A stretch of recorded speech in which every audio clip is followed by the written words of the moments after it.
Perumpamaan tentang seorang penabur. Pada suatu kali Yesus mulai pula mengajar di tepi danau, maka datanglah orang banyak yang sangat besar jumlahnya mengerumuni dia, sehingga ia naik ke sebuah perahu yang sedang berlabuh, lalu duduk di situ. Sedangkan semua orang banyak itu di darat di tepi danau itu. Dan ia mengajarkan banyak hal dalam perumpamaan kepada mereka. Dalam ajarannya itu, ia berkata kepada mereka, "Dengarlah, adalah seorang penabur keluar untuk menabur. Pada waktu ia menabur, sebagian benih itu jatuh di pinggir jalan. Lalu datanglah burung dan memakannya sampai habis. Sebagian jatuh di tanah yang berbatu, yang tidak banyak tanahnya. Lalu benih itu pun segera tumbuh, karena tanahnya tipis. Tetapi sesudah matahari terbit, layulah ia dan menjadi kering karena tidak berakar. Sebagian lagi jatuh di tengah semak duri. Lalu makin besarlah semak itu dan menghimpitnya sampai mati, sehingga ia tidak berbuah. Dan bagaimana jatuh di tanah yang baik, dan sebagian jatuh di tanah yang baik. Ia tumbuh dengan suburnya dan berbuah. Hasilnya ada yang 30 kali lipat, ada yang 60 kali lipat, ada yang 100 kali lipat." Dan katanya, "Siapa mempunyai telinga untuk mendengar, hendaklah ia mendengar." Ketika ia sendirian, pengikut-pengikutnya dan ke-12 muridnya itu menanyakan dia tentang perumpamaan itu. Jawabnya, "Kepadamu telah diberikan rahasia kerajaan Allah, tetapi kepada orang-orang luar segala sesuatu disampaikan dalam perumpamaan, supaya sekalipun melihat mereka tidak menanggap,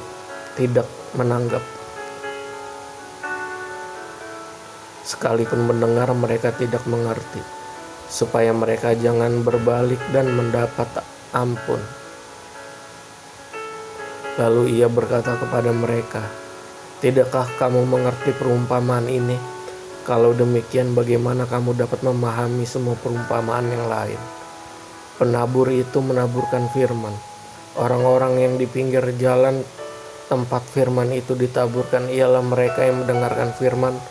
Lalu datanglah iblis dan mengambil firman yang baru ditaburkan di dalam mereka. Demikian juga yang ditabur di tanah dan berbatu-batu, ialah orang-orang yang mendengar firman itu dan segera menerimanya dengan gembira. Tetapi mereka tidak berakar dan tahan sebentar saja.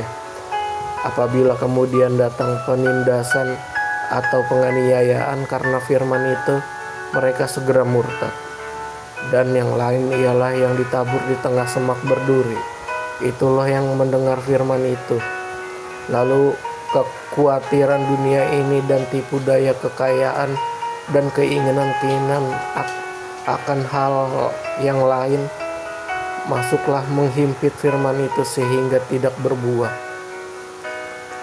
Dan akhirnya yang ditaburkan di tanah yang baik ialah orang yang mendengar dan menyambut firman itu, lalu berbuah.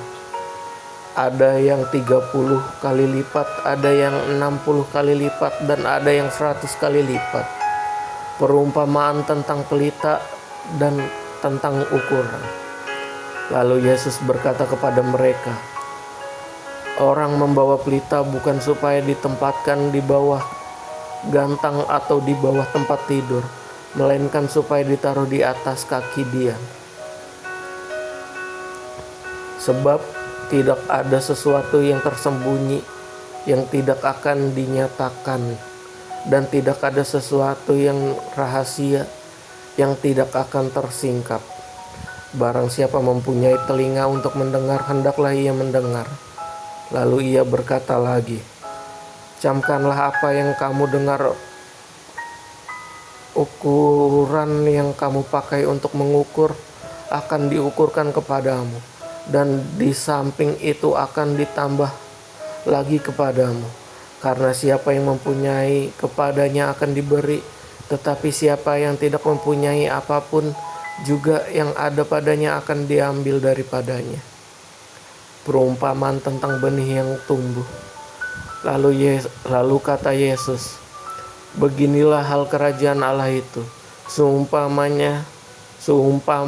orang yang menaburkan benih di tanah, lalu pada malam hari ia tidur, dan pada siang hari ia bangun dan benih itu mengeluarkan tunas, dan tunas itu makin tinggi. Bagaimana terjadinya tidak diketahui orang itu. Bumi dengan sendirinya mengeluarkan buah. Mula-mula tangkainya, lalu bulirnya, kemudian butir-butir yang penuh isinya dalam bulir itu.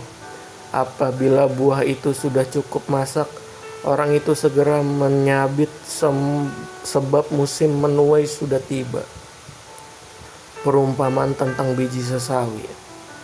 Katanya lagi, dengan apa hendak kita membandingkan kerajaan Allah itu?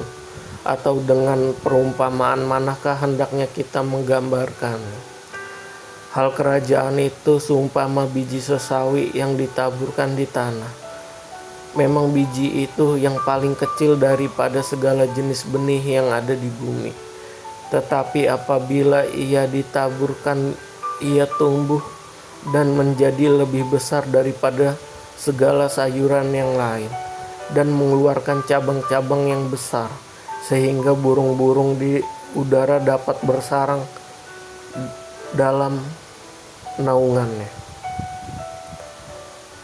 Dalam banyak perumpamaan yang semacam itu ia memberitakan firman kepada mereka sesuai dengan pengertian mereka, dan tanpa perumpamaan ia tidak berkata-kata kepada mereka.